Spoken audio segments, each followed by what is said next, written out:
Bismillahirrahmanirrahim. Alhamdulillahirabbil alamin. Wa bihi nasta'in wa ala umuri dunya waddin. Wassalatu ala asyrafil anbiya wa mursalin, amma ba'd. Assalamualaikum warahmatullahi wabarakatuh. Oke kawan-kawan, di sini saya ingin menjelaskan apa itu pengertian dari administrasi, organisasi, dan manajemen pendidikan dalam dunia pendidikan. Jadi yang pertama ada administrasi pendidikan. Jadi administrasi pendidikan adalah proses pengolahan seluruh sumber daya pendidikan untuk mencapai tujuan pendidikan yang telah ditetapkan. Ini mencakup perencanaan, pengorganisasian, pengarahan, koordinasi, dan pengendalian berbagai aktivitas pendidikan di sekolah atau lembaga pendidikan lainnya.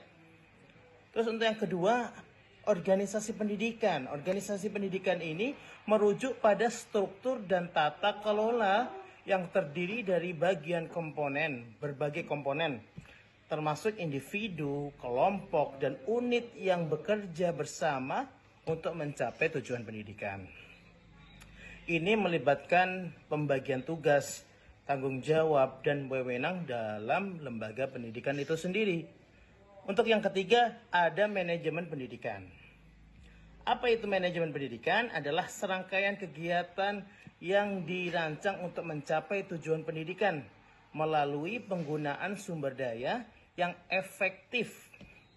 Jadi sumber daya efektif dan efisien ini mencakup perencanaan, pengorganisasian, pelaksanaan, dan pengawasan kegiatan pendidikan. Itu manajemen pendidikan. Sedangkan di sini juga saya ingin menjelaskan sedikit hakikat manajemen pendidikan. Jadi hakikat manajemen pendidikan adalah upaya sistematis untuk merencanakan, mengorganisasikan, mengarahkan, dan mengendalikan semua aktivitas pendidikan agar mencapai tujuan yang diinginkan dengan cara yang paling efektif dan efisien. Ini melibatkan penerapan prinsip-prinsip manajemen umum dalam konteks pendidikan. Untuk yang kedua, peran manajemen pendidikan. Jadi peran manajemen pendidikan dalam dunia pendidikan itu apa? Yang pertama, manajemen pendidikan berperan sebagai perencanaan, planning, menentukan tujuan dan merancang strategi untuk mencapainya. Yang kedua ada organizing. Organizing ini atau pengorganisasian itu tujuannya untuk mengatur sumber daya manusia dan material untuk menjalankan rencana. Untuk yang ketiga itu ada leading atau leader atau pengarahan, atau bisa disebut actuating. Itu untuk memimpin, memotivasi, dan mengarahkan staf pendidikan itu sendiri. Untuk yang keempat, itu ada pengawasan atau controlling. Itu memantau dan mengevaluasi kinerja untuk memastikan tujuan itu tercapai atau tidak.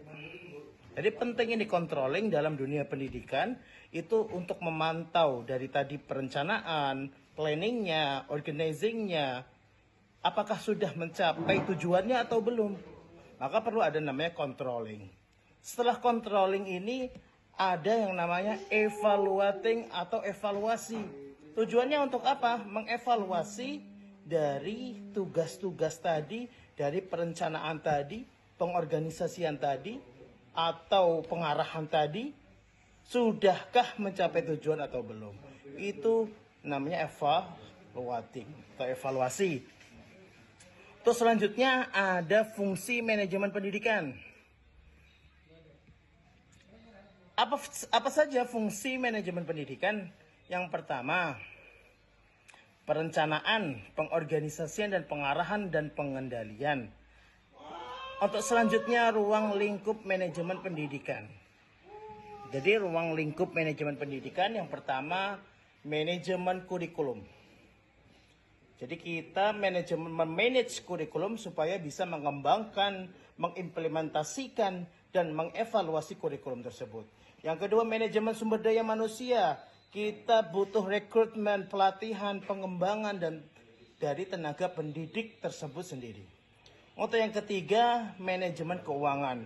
Ini berupa pengolahan anggaran, sumber dana pendidikan, dan pendidikannya itu sendiri.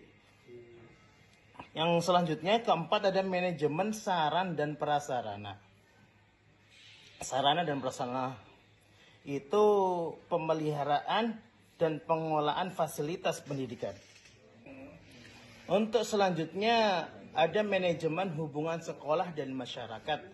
Jadi hubungan manajemen sekolah dan masyarakat gunanya untuk apa? Untuk membangun kemitraan dengan komunitas dan stakeholder. Nah, selanjutnya manajemen sebagai sistem.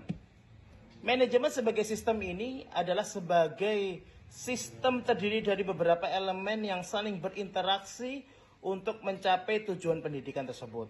Elemen-elemen tersebut meliputi pertama, input, sumber daya yang dibutuhkan seperti tenaga kerja, dana, materi, dan lain-lain. Yang kedua adalah proses. Ini yang paling penting ini.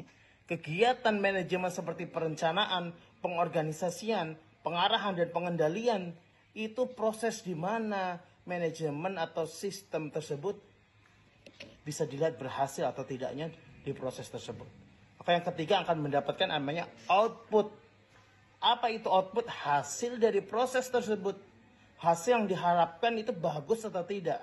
Kualitas pendidikan, prestasi siswa, itu output dari proses tersebut. Terus yang selanjutnya ada feedback, evaluasi dan penilaian untuk perbaikan berkelanjutan. Maka sistem manajemen pendidikan harus bekerja